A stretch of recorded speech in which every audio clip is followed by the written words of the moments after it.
We're on. Hi everyone, welcome to the first of what we hope are going to be many of what the library staff is affectionately referring to as the Nick Talks.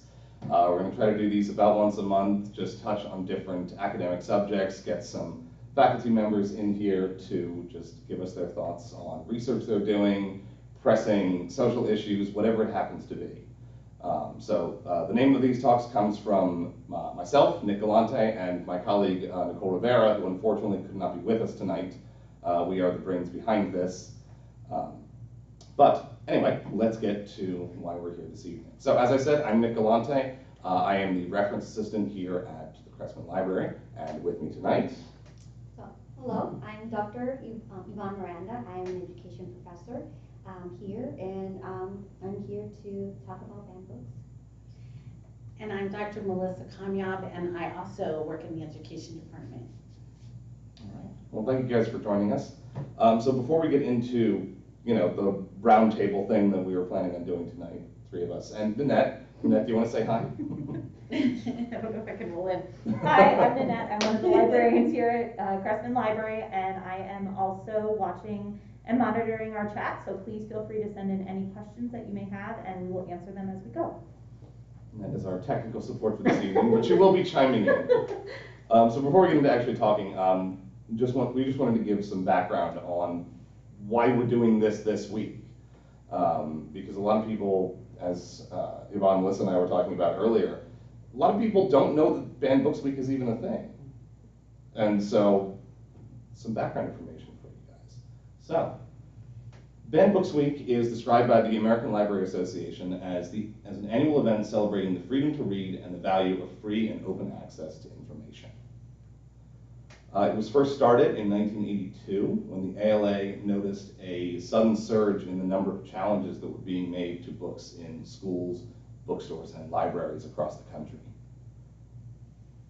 It's designed to bring together the entire book community in shared support of the freedom to seek and to express ideas, even those that some would consider unorthodox or unpopular.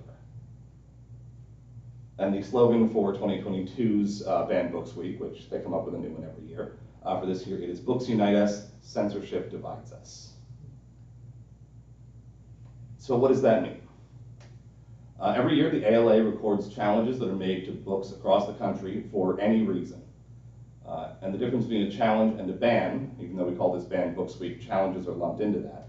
A challenge is any attempt to remove materials from the shelves. It doesn't have to go anywhere, it just has to be recorded as somebody objecting to something. A ban is, of course, the actual removal of that material. The ALA, it's important to note, does not implement any bans. They think that is antithetical to everything a librarian is supposed to do. We are here to provide people with access to information. We're not here to tell you what information you should and shouldn't have. We're just supposed to guide you to it. Most challenges are made with the justification of removing material that is seen as offensive or questionable, usually from where children or teenagers can access to it. In 2021, the ALA recorded a total of 729 challenges at libraries and schools across the country. And many of those challenges were targeted at more than one individual work because, as I have here, these objections were made to nearly 1,600 individual works. So these are the top 10. I hope this is not too small for people to see. If you're having trouble seeing this, all of this stuff is available on the American Library Association website. But these are our top 10 most frequently banned and challenged books for 2021. Some of these are what you might call repeat offenders. They've been on the top 10 list multiple times in the past, including Sherman Alexie's The Absolutely True Diary of a Part-Time Indian, Toni Morrison's The Bluest Eye, Angie Thomas's The Hate You Give, all have appeared in the top 10 list before.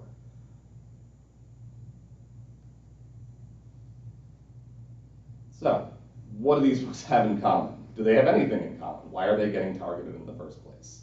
Well, the ALA has noticed some trends. Young adult books are very frequently challenged. 284 young adult books have been challenged enough that the ALA considers them frequently challenged. I don't know if there's a number that, like, once it gets to 10 or 15 or whatever, they say, all right, this is now frequently challenged, but whatever the criteria is. 131 children's books are frequently challenged. That includes Dr. Seuss. He has made the list a couple of times in the past. The ALA identifies 86 frequently challenged books that are by or about authors of color, LGBTQIA+ people, and or people with disabilities. Classics get challenged too. Radcliffe Publishing has a list of what they consider the 100 greatest novels of the 20th century. Nearly half of them have been frequently banned or challenged in the past. So these are books that you've read, that you're familiar with. They might even be your favorite books. Books are targeted for a variety of reasons. This is a word cloud the ALA puts out every year with the different reasons that things have been challenged. Obviously, the more frequently something appears, the larger it appears in the word cloud. Again, this is on the ALA's website, so don't worry if you can't read some of those tiny little things. Hopefully you can at least see the big ones: sexually explicit content, LGBTQIA+ content, the presence of critical race theory. What else do we have up there that's big? Being perceived as woke, obscene, as indoctrinating kids. The list goes on. But as far as the trends in bans and challenges, in 2015, so not so long ago, the most common objection to a book was a very vague, unsuited for age group, which could cover pretty much anything. Prior to that, most challenges were focused on language, sexual content, drugs, etc. Since 2016, one of the most common objections to books, one of the most frequent reasons that books are banned and challenged, is because of the presence of LGBTQIA+ content. If you think back to the word cloud that I just showed a second ago, that was the second biggest thing on there, and it's been the first or second biggest reason since 2016. Book called George, the title was changed last year to be Melissa, which is why I have it both times. I wanted to mention this because it is, as of right now, the only book that has ever made the #1 spot 3 years running. This is the first year since it was published in 2016 that it did not make the top 10 list. I think that's because they changed the title. Maya Angelou is the most frequently banned or challenged author in American history, mainly because of I Know Why the Caged Bird Sings. I have some other frequently banned or challenged authors up there. My favorite of that list is Dave Pilkey, the author of the Captain Underpants series. Not because Dave Pilkey is one of my favorite authors, but I find it really funny that Captain Underpants has been banned and challenged as much as it has. Challenges are sometimes made not because of books themselves, but because of the person who created them. So in 2016, the allegations against Bill Cosby, the Little Bill books made the top 10 list. Not because of anything in the books themselves, but because of Cosby. Who challenges books? You can see that almost 40% of challenges are made by parents. Another quarter is made by library patrons, and breaking down further from there, only 1% of challenges are made by students. Challenges primarily take place in school libraries and public libraries. That 18% of schools, that is specifically referencing books that are part of a curriculum, being assigned as required reading material, rather than that 44%, it's just on the shelf in the library. And while overwhelmingly, we call it Banned Books Week, while overwhelmingly the material that's targeted is print materials, books, it's not just books. Programs are targeted, events that are held in libraries, displays and exhibits, films, and then 7% is everything else. So that's a lot of me talking, giving background information, but hopefully now everybody watching, if they knew nothing about Banned Books Week, they have a better understanding about what we're talking about today. So I've done a lot of talking. I want to hear from you guys now.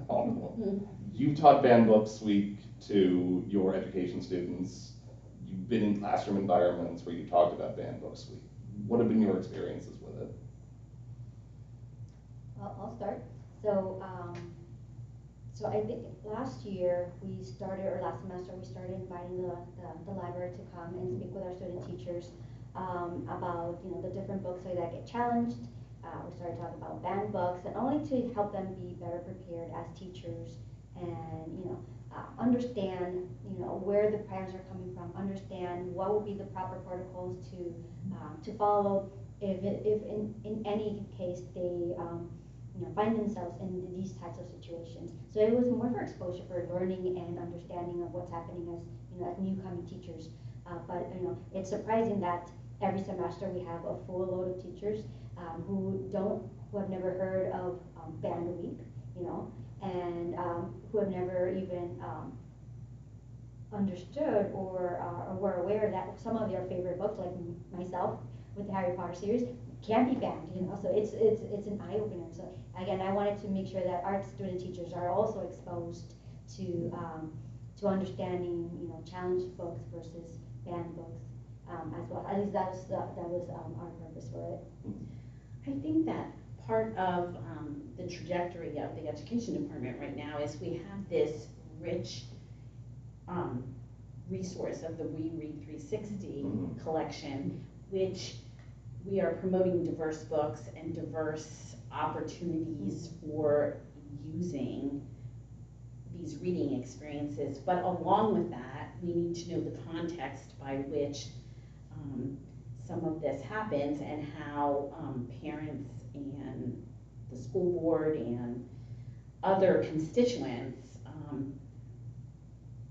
feel about certain books and why they feel the way they do. And as Yvonne said, understanding the process and being aware of what resources are afforded to them and the context of what they're reading things in. Yeah. I mean, I've always found that, when I teach my English courses, I always try to mention this, and so many people, like you guys said, are not even aware that, not only are they not aware that Banned Books Week is an observance every year, but they're not always aware that books are being banned, that they are being challenged. And they're always shocked that the types of books, if I mentioned Harry Potter, very, very famously banned and challenged. For those of you that don't know or can't guess, it's because Harry Potter has allegedly a satanic message.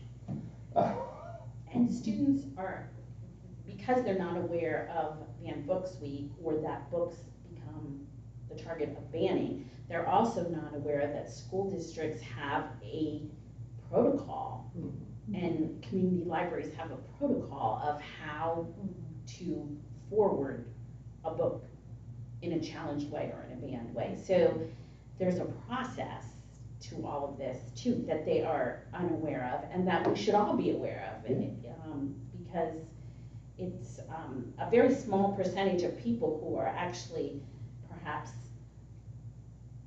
challenging these books, and yet there's a process in place to do so, and people just feel because someone has spoken about it, that's all it takes. Yeah. Yeah, I also think that there is a notion that the American Library Association actually bans books. Right. And the American Library Association does not ban books. They actually stand against censorship and banning books.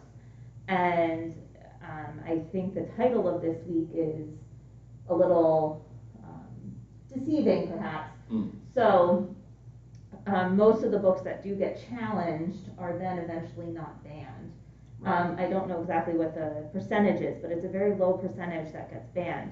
And when they get banned, that's within a certain library or a certain curriculum. It's not like an overarching national banning of books. Yeah, generally they're really, really limited. Like I had somebody ask me because, we made a big deal in the library last year with Mouse when we acquired it. It was in the aftermath of, where was that?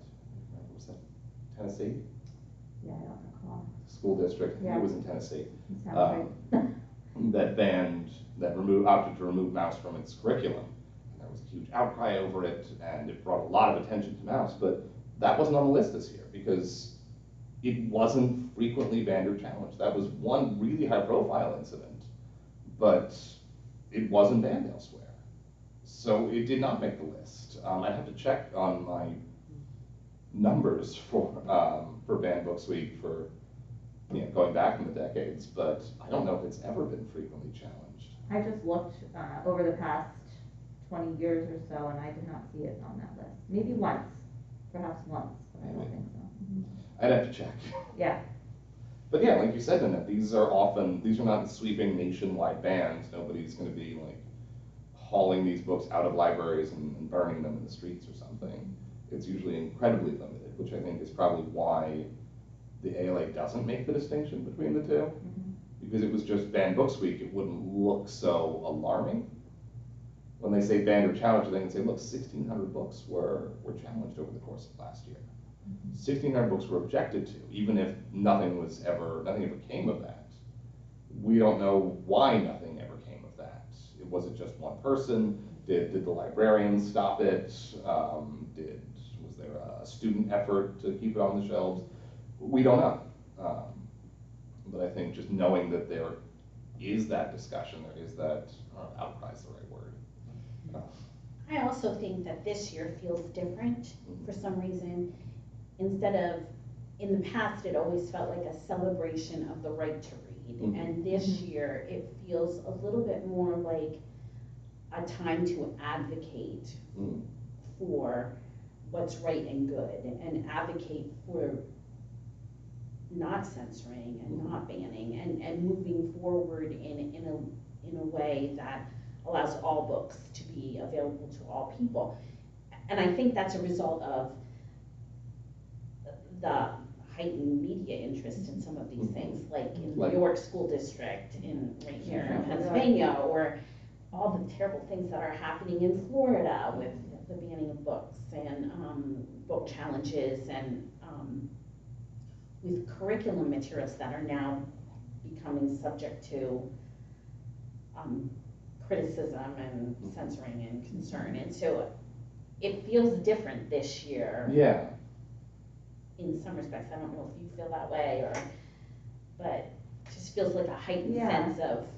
Yeah, I had a discussion with some of the education students last week in Dr. Miranda's class, and going into this week this year, I was like, oh, I want to get the I Read Banned Books shirt, and I want to like go, but it doesn't feel like that this year. Whereas, in years prior, I'm like, oh yeah, I read banned books, and you felt like you could kind of have fun with it. And this year feels very much more serious, and I feel like a greater need to really advocate for, not to censor.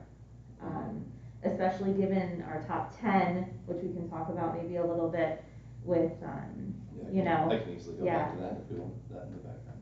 With the voices that are really, truly being, quieted. Our top book this year, challenge book, is called Genderqueer. I mean, 5 of those top 10 were challenged because of the presence of LGBTQIA content. Right. And the top 3, specifically, it's our top 3 and our bottom 2. It's 1, 2, 3, and 9 and 10 are the 5 from last year that were targeted because of that content. These are voices that are already, not heard often enough, and they are now being challenged, and therefore being made to seem wrong, and they're not. So I find that really important this year. So if I may just add on to that, one of the things that, as new teachers, and we're looking at these books, one of the main goals as teachers is we teach our kids, regardless of their age level, to be acceptance. We teach tolerance. We teach, that, being a good citizen and what that looks like. And sometimes, and again, this is where, being as transparent as possible and using the books that are out there to educate our students, educate parents, obviously with the proper protocols, with the proper, parameters that we were putting out there. But again, when we use these books, it creates a society that's more accepting, and whether, some people might accept it or not, we have all different types of diverse students, even at the early childhood level. As teachers, this is very important that we need to start promoting at an early age, how to get along, how to look at books and, you know, and use them as a method of learning, you know. What would be the right way to connect with other people? What would be the right way to express your feelings, your emotions? You know, do you have to agree all the time? You don't, right? You don't, but again, and then understanding how to advocate for those books is also very important, because when we advocate, there's a proper way to advocate, right? We don't just shout out and be demanding, right? There's certain ways that there's a protocol, again, where we go and see what is that root problem right there, and, you know, how can we start solving that problem? And first of all, it starts in the classroom with the teachers and with the parents, and creating those healthy relationships with parents and being as transparent as possible. But again, using books to help our little ones, our teenagers, and even our parents, you know, promote that positiveness in society, right? And I think the other thing to note that I'd like to just dialogue a little bit about is we have these 10 books that are the most frequently banned. And Nick, you had a different slide that showed, like, these are 10 books that have been banned, I would wager to say, from the library, from the community library or from the school library. These are not books that are being used as curriculum materials. And there's a big difference in it. We need to be able to discern, and for us, part of our role is to help pre-service and practicing teachers discern between the two. Right. And again, Dr. Gomez and I had this really rich conversation a couple of weeks ago about context, and We're good. and context is really important in this situation. Absolutely. It's important in all situations, but really important in this situation. And I think that's something that's missing from a lot of the objections that you get. And I mean, I know the stereotype is always that people who are objecting to these books haven't actually read them. You know, they just heard that it's something, you know, something's in there, something bad is in there. I don't want my kids reading it. One of the examples that I like to use with my students is Huck Finn, which has been on the ban and challenge list for decades, because of its rather prolific use, I think we can say, of the N-word. And it's been the subject of a lot of debate. And people have come on one side of the issue or the other, but there is a really strong case, I think, to be made that when you actually read the book and you think about the context not only of who Twain was, when he lived, where he lived, and when the book is published, Right. When you take all of that into consideration and then you read Huck Finn, Jim is a phenomenal character. I mean, he is so protective of Huck, he's so intuitive and kind, and you watch all of these awful people treat him like garbage, just because of the time period that it's set in. And yeah, is the N-word everywhere in Huck Finn? Sure it is. But I think it's missing the point to say, like, well, we can't read this book because it has this problematic content in it. We have to look at the context that's being presented. And it's not saying, hey, this is a good thing. It's looking at that and criticizing it and showing why it's kind of the opposite, why it's a bad thing. You make a great point, because this is one of the things that we were talking about in one of my classes, I teach students how to write different types of stories, and as we're analyzing different types of adaptations, I had them look at the context and look at what the writer's craft or the writer's the writing style that they were using. Look at the setting. It was in Texas. Look at the word youngins. You know, where does it? You know, where do people, you know, use this type of word, right? So they had to make those type of connections. So that's one thing. And again, this is why we have to, you know, as teachers, we have to jump in and analyze that book before giving it out, so that we can help others, you know, like parents, students, any type of reader, understand where, you know, why that writer wrote it in a certain way, and understand the intent and purpose of that of that story. But, you know, that's one thing that, you know, as pre-service teachers, we try to understand and and use it towards our advantage in order to prevent books from being, challenged Right. or banned.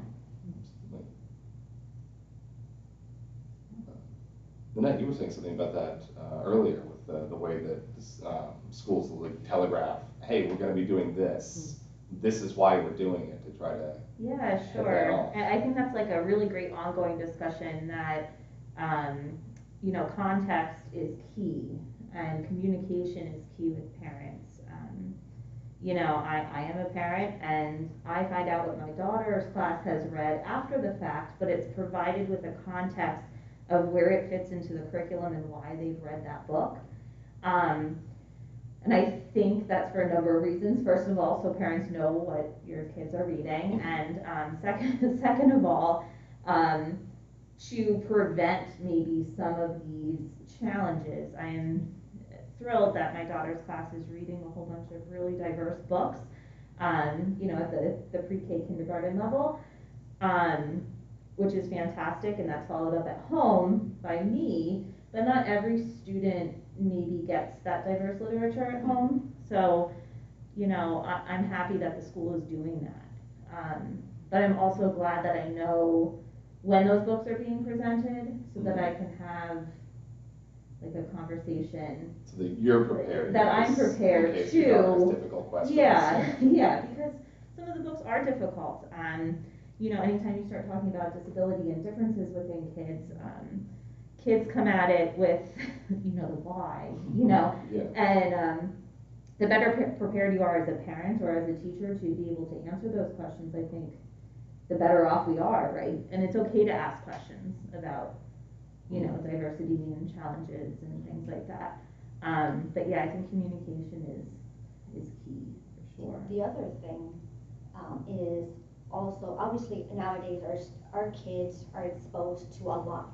Yeah. It's not like in the years before that everything was, you're not allowed this because you're not the right age or whatever, right? But now they're being exposed to everything. But one of the advantages is that when we are, when we're so open in sharing and just teaching about different diverse groups, we're able to developmentally break it down to a level that's appropriate for students, and not just give them this whole big kind of thing, but just breaking it down so that they can easily understand, the concept and the content, that's being revealed to them.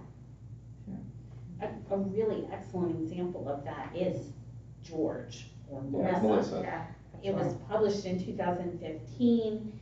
It was miles ahead of its time. Yeah. It was on the banned book list several years, as you said. Every after single that. year since it was published. Yeah. This is the first year since it was published, it was not on the list. And yet it is a beautiful story that is manageable for that age level. Mhm. It is a beautiful story of love and acceptance and the challenge of the trans elementary school student within a really, really digestible, developmentally age-appropriate way. Yeah. This reminds, last week in your class, Dr. Miranda, we talked a little bit about like collection development and where books are appropriate for readers and things. So last week I saw a banned books display online that had 50 Shades of Grey on it. And it had no context as to what type of library it was. And it was in this library group that I'm in. And people started attacking this librarian for, putting 50 Shades of Grey on a school library shelf. Now, it turns out this was a public library. It was not a school library. I would imagine that's probably not in a lot of school libraries. No, and that's where the discussion started going, that librarians are responsible for their collections and the collection development and making sure that the reading material is appropriate for, the different groups of children or adults or young adults that are coming through their library. So of course, would 50 Shades of Grey, be in a high school library? I would venture to say probably not. I'm not saying that no high school library has it. They might, But, for the most part, it's knowing who your audience is. And like you're saying, like, there are certain books that can talk about these diverse subjects in digestible ways for the right age group. And that's, that falls on librarians and teachers to Yeah, to I think that develop their raises an collection interesting point that I wanted to get to, is the idea of, and we've talked a lot about, censorship and why librarians are against it, but is there such a thing as a legitimate challenge to books? Like, if 50 Shades of Grey was in an elementary school, Sure. and somebody said, hey, get this off the shelf, I think most people would agree, yeah, that shouldn't have been there in the first place. A couple of years ago, it's in I can't remember what year it was, but a couple of years ago, one of the top 10 books, most frequently banned challenge books, was the Bible. Now, what was the context of that? I don't know. Was somebody trying to teach the Bible in like a religious context in a public school? Would that be like a more acceptable challenge than, say, Harry Potter is satanic, don't expose my children to this?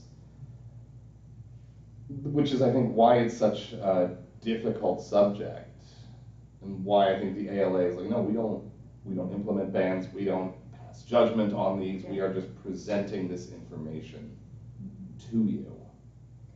Yeah, and it should be noted that most challenges come from a good place, a place to try to protect whatever audience they're trying to protect. I mean, let's... And more often than not, the people who are challenging books don't understand the scope of what a challenge or a ban could do. Right. Just because it's not right for your child to read, or you don't believe in that, doesn't mean it's not right for everybody else to have access. Yeah, I mean, look at, I just pulled up the word cloud again here. What the biggest thing on here is sexually explicit. And you have like some of the other really big ones that are on here: obscene, pedophilia, drugs, pornography, which generally when people accuse something of being pornography, it's a little overblown. Mouse was accused of that for having a single nude image that is not sexual in any way. But like you said, a lot of the stuff, like the intent behind it is, well, this is harmful. I don't think children should be exposed to this. I think the biggest, as I said in my background information, one of the biggest objections several years ago was, this is unsuitable for the age group, which is frustratingly vague. I mean, whatever somebody wants it to be, but that's kind of the intent behind a lot of these, isn't it? That this is just not good for children, whatever that entails. Right, and I may have lost the thread because I was looking for something in the book, so I'm sorry. But I think I'm wanting to respond to it comes from a good place, and banning books.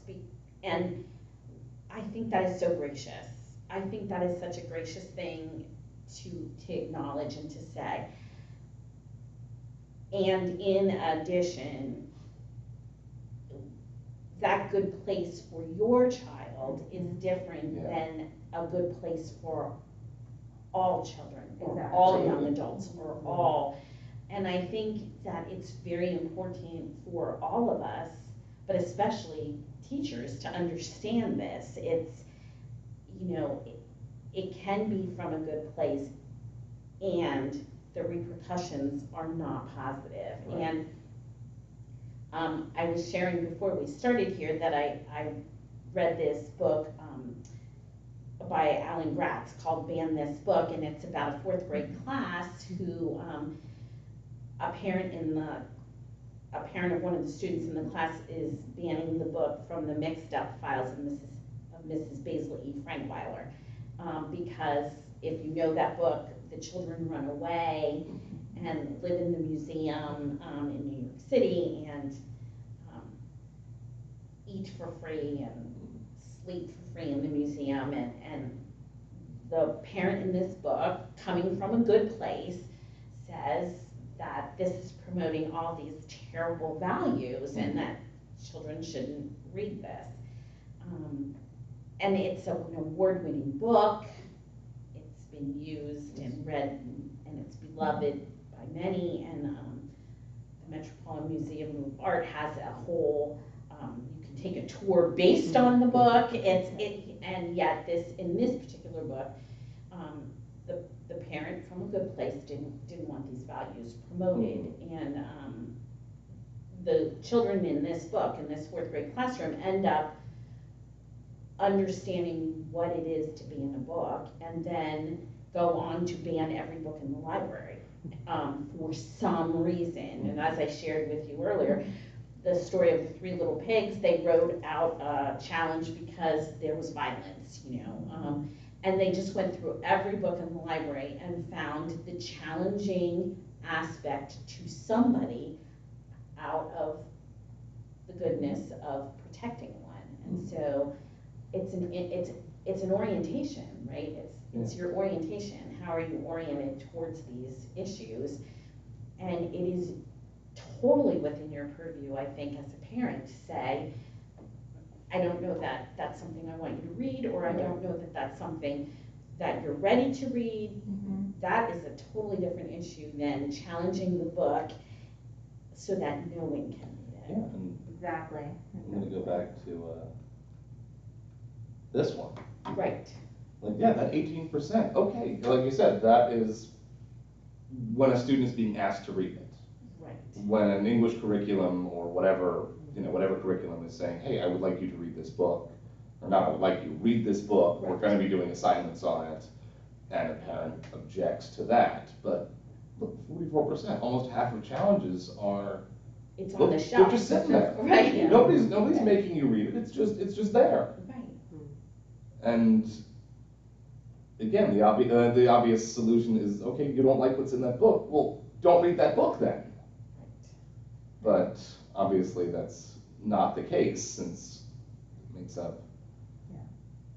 I think that when you came to my class, you presented a different slide of statistics where we had parents, we had. I think we have that here too. Okay. Yeah, so here we have, I think you had, at some point, there was teachers there? Yep. Yeah, 6%. 6%. It's the light, no, it's the dark blue. Mm-hmm. Yeah, and sometimes as teachers, we might make the mistake of including our own opinions, our own beliefs, and as teachers we have to be very careful that we eliminate any type of prejudices, right, and bias, and try to be as neutral and just like this is what we should do to be an effective teacher, because our job is not to imply or to impose our influences, or I should say our beliefs, right? But here are your options, here's your choices. which one do you want to go with, right? But that's as teachers, that's something that we also have to be very careful when we're using any book in the classroom as well. And it should be noted too that when students or patrons get books from the libraries, librarians should not be commenting on what books a student chooses to take out. There's privacy behind some of that. So at a public library, I'm not saying every public library, because there are some that have rules with this, but children are allowed to take anything out from the juvenile section without question. And it falls on the grown-up or the parent who's responsible for that child to decide what that child is reading. It's not on the library to decide that. It's, we have everything available for you. Even here in our academic library, we don't comment on what anybody takes out. We don't know why. We don't need to know that. It's privacy. And I'll say it's a good book. I've read it. That's about it. Sometimes I will say, no. I was just going to say, can you say, oh, I really love this? That's about as far as I go. Yeah, that's about as far as I would go too. But there's. But I actually, from my own personal experience, when I was young, I actually had a librarian refuse to check a book out to me.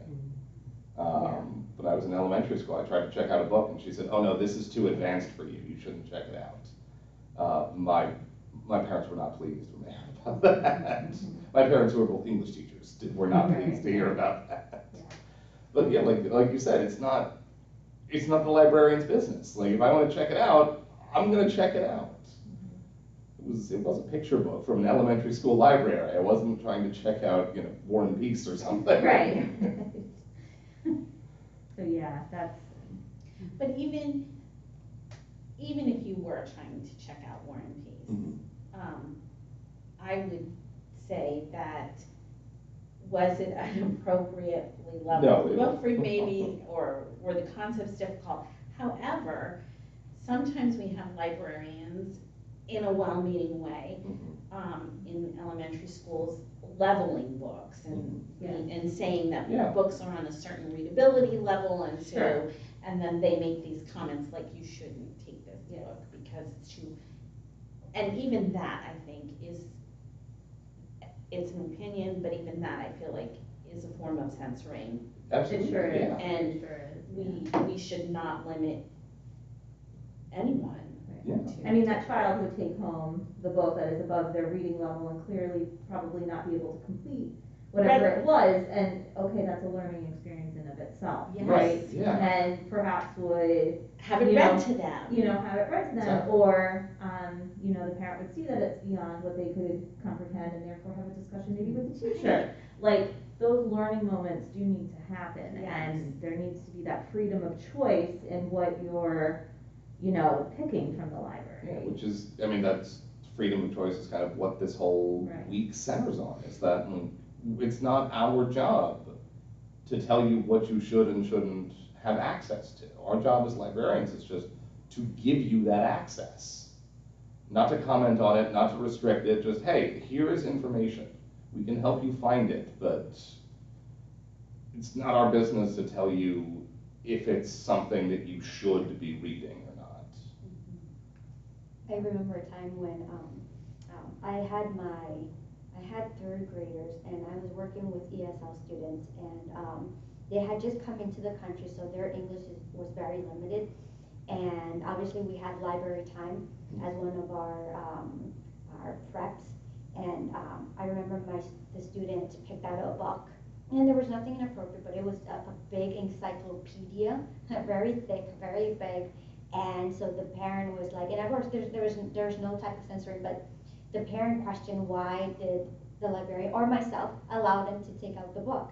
So I was like, well, they do have the choice, the freedom to pick any book that they want, and you know what? And this is a great opportunity for me to help you, help him, how to select appropriate book that are appropriate for you, and to work with the child. But again, so these are learning moments, right? Definitely, definitely. Yeah. I know myself, when I was a kid and I went into the library, I always picked above what, I wanted to be reading, Because they don't know. And I was an avid reader and I loved it, and, I sound like I'm bragging, but, I'll stop that, but, but I was glad that I was allowed to, read above what was my grade level, you know what I mean, because I was fine with it. But nobody stopped me from doing that, which was good, and.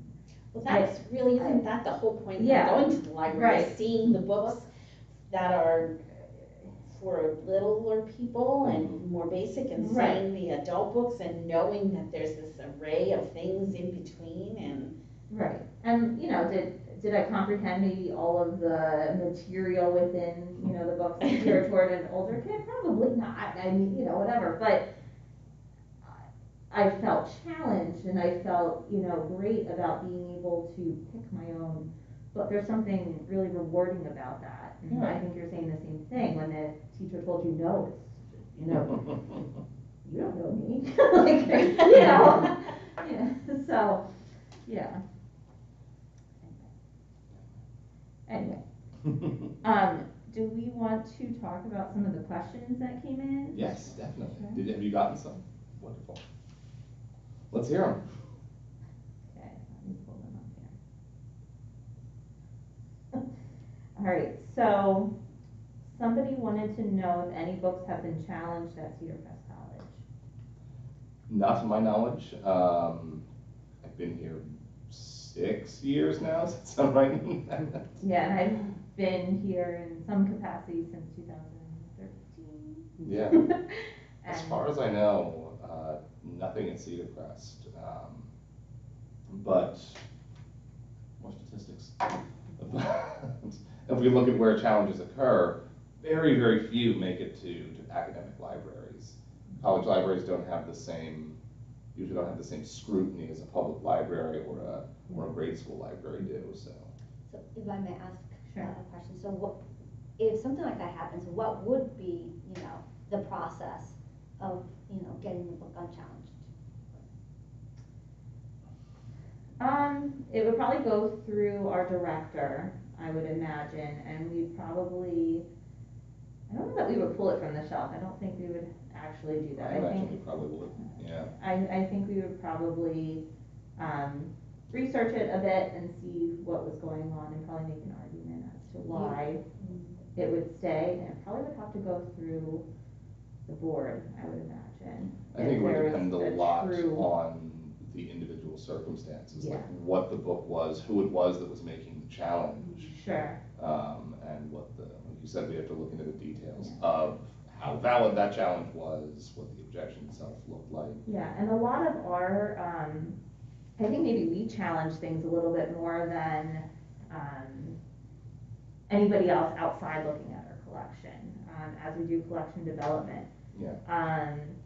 Looking when we started moving things into the We Teach collection, or the We Read collection, pardon me, we talked a lot about Dr. Seuss. Mm-hmm. Dr. Seuss very famously now has come under a lot of scrutiny for his now problematic literature. Mm-hmm. And we didn't know exactly what to do, and we ultimately ended up keeping it. Yes. This is referencing, just for clarity's sake, not the books that have made it onto the most frequently banned and challenged list of Dr. Seuss, because actually one of those, I do enjoy mentioning this, one of the books that's been frequently banned and challenged of Dr. Seuss is Hop on Pop, because it promotes violence against your parents. That is true. That is true. But It's my favorite book when I was. That's great. When I was in preschool. But I feel like it fits into what you said, Melissa, about ban this book. Like, what's wrong with Hop on Pop? Oh, promotes abusing your parents, clearly. But the 6 books that were, that Seuss Enterprises stopped printing, what was that, 2 years ago now? Yeah. About 2 years ago. Primarily through a combination of either just super low sales or illustrations that are problematic nowadays, but yeah. So we erred on the side of keeping them, because we do have such a large education department and a diverse collection, that they could be used to teach our pre-service teachers about problematic literature. Yeah. So I think in our academic library, we challenge ourselves a little bit with things We did, yeah. during collection development to decide what we can and can't keep. And we do have policies that Yeah. kind of. And especially with the Right. Dr. Seuss ones, I think the ultimate reason that we came to was the idea of proper context. Like, if the books were just on a shelf somewhere without any sort of discussion, without any sort of contextualization for them, that would be a very different thing. But we are an academic library. The whole reason that we exist is so that college students and faculty and staff can get access to these materials and talk about them and have those tough conversations. So for us to not have stuff like that, if we can't do it, then who can? Another question was, have other religious texts been challenged other than the Bible? Yes, the Quran has been challenged. It's the only one I know of offhand, but I do know for a fact that the Quran has been challenged. Here's a weird one, well, a good one. Are more books? I like weird ones. I know. Are more books being challenged now than before? Yes. I mean, before is very nebulous. Yeah. But just thinking about the past couple of years, last year actually saw, from one year to another, last year saw a reduction in the number of bans and challenges. But it was 2020, nobody was going anywhere in 2020, so without that asterisk for COVID, the answer is still yes. between last year and this year. When I say this year, I mean 2021, because the ALA won't release the 2022 statistics until like March of next year. But the most recent year that we have data of was a massive, massive upswing from the year before. But even compared to previous years, we have been on an upward trend for about the last decade, I think. I'd have to double check those numbers to make sure that's correct. But yes, more books are being challenged. I feel like I'm answering all of these. That's fine, you can, yeah. This is my thing, I'm sorry. This is your thing. How can we advocate to not censor books? Okay, finally. Something that my co-panelists can chime in on. I'll let you guys start with that one. I think the first thing is to understand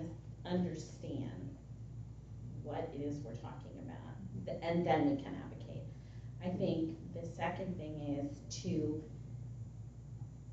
become familiar with our why, right? Like, why do we want to teach? Why do we want students to have access to books? Why is it that we want this access, this agency over decision making, no matter whether you're 4 or 40?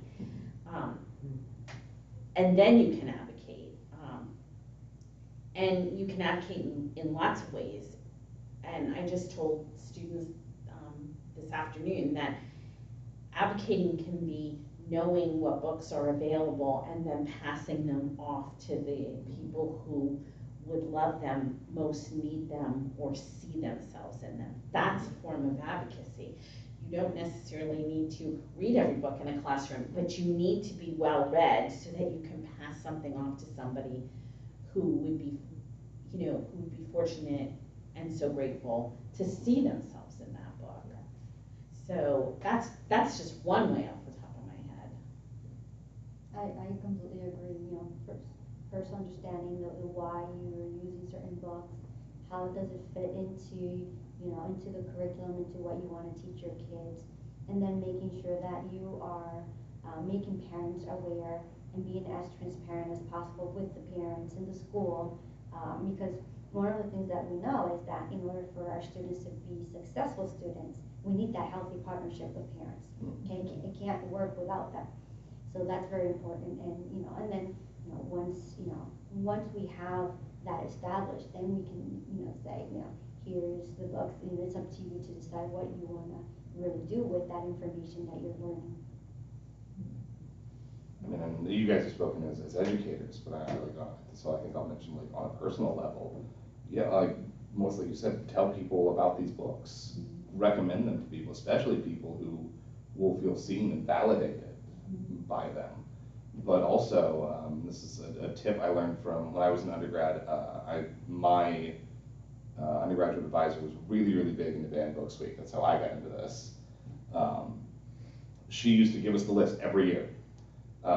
She taught a young adults class where she would come in with the 100 books of the most recent decade, and she put it in front of us and say, all right, I picked a couple of books for you guys, you pick the others, and they have to be from this list. Just the idea of knowing that the controversy is out there, being aware of the controversy, and just, as a reader, inserting yourself into it. Read these books. Find out why people are so mad about them.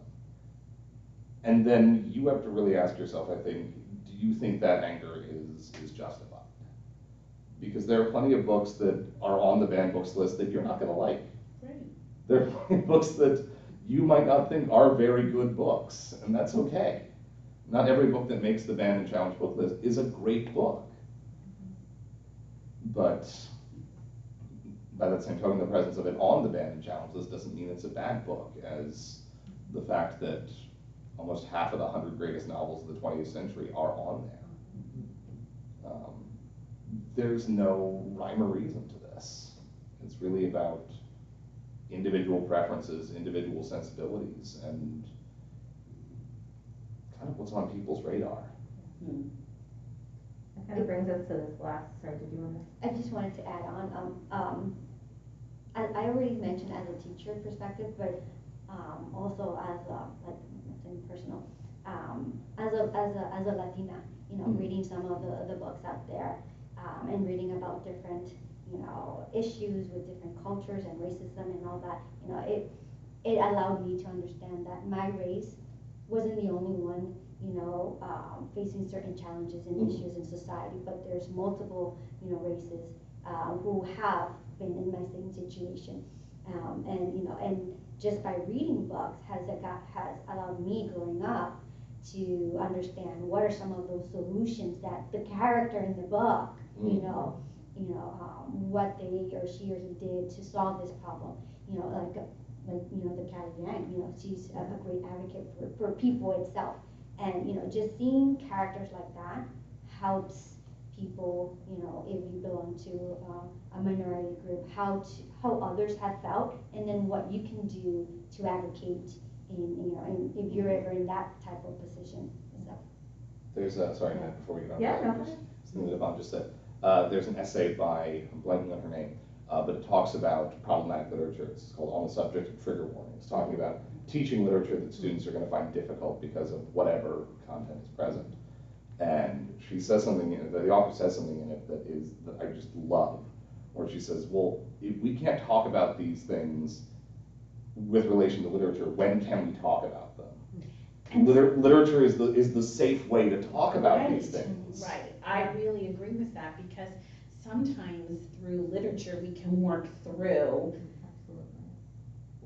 lots of stuff. Like Yvonne said, seeing other people deal with these challenges, solving these problems, that can be really, really validating. Right. And the other perspective is that when you get to read these challenges, you get to be a little bit more open-minded that, you're not the only one. Right? Yeah. You're not the only one. That's very important to understand, that it's not just your race. And then, therefore, it's not just your race that you're supposed to be learning about, or your set of groups, but other groups as well. Yeah. This all brings us to this last question. Wonderful. About, do school libraries celebrate banned books? This was one of my favorite questions from last week.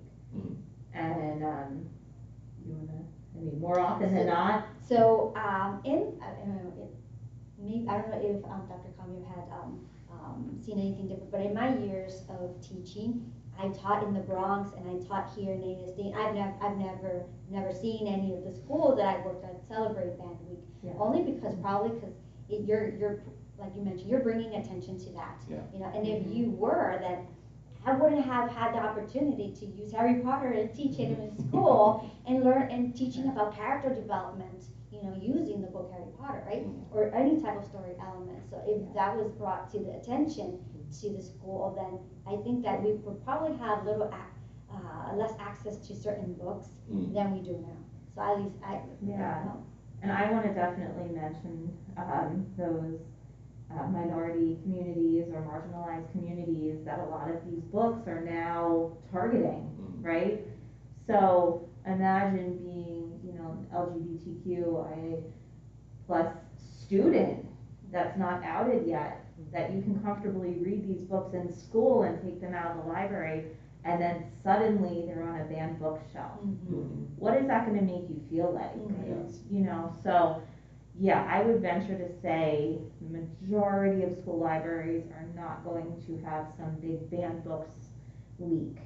I think that in the past, high schools and middle schools have celebrated the right to read, but I also have looked at some information this weekend about those same schools being reticent about calling attention to Banned Books Week for the reasons we're talking about. Right. They don't want to highlight, they don't want to necessarily engage in a conversation that they're not prepared for. Yeah, it is kind of painting a target on your back. Right. So I would guess that if we took a quick poll around the Lehigh Valley, not a whole lot of school libraries are. Yeah, I've mainly seen it college libraries and public libraries. Yeah. And I was going to say, here at Cedar Crest, we are celebrating Banned Books Week. We are. In that we're advocating, for the non-censoring of books. We do have a display, just shameless plug, we have a display in the library of banned books, not just a display of them, but lists describing when they have been banned, why they have been banned in the past, and if they strike you as something interesting, definitely check them out.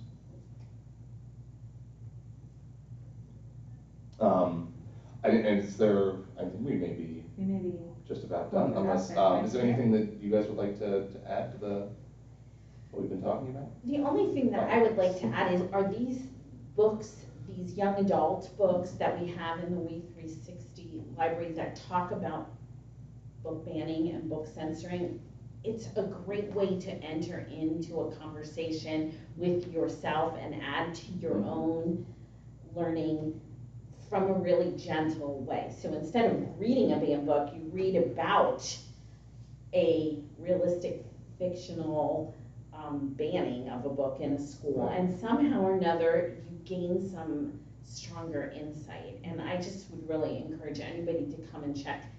We have several of them on a display, and all of them. I have a list of those. We can add them to our challenged LibGuide. Definitely. Yeah. We can even do, we can post a lot of this stuff. We will post links to the stuff on our social media pages for people that want to check this stuff out. And it's another way to advocate, right? Yeah, absolutely. Absolutely. But I think we are, we are going to wrap up here. So thank you guys so much. Do you want to make a plug for the Kelly Yang event in a couple days? Kelly Yang will be with us virtually on Wednesday evening at 7 o'clock. If you haven't registered, please register, because not only is she a wonderful author who has wonderful messages for students and for us, but her book, Front Desk, has been challenged and banned in some school districts, and so she's going to have a lot to say about that. So definitely check that out. Thank you, Melissa. Thank you, Yvonne, for joining me for this. Thank you, Nanette, for chiming in and being our tech support for this evening. Thank you all for tuning in, anybody who's out there watching, and we'll see you probably next month for the next one. All right. Thank you.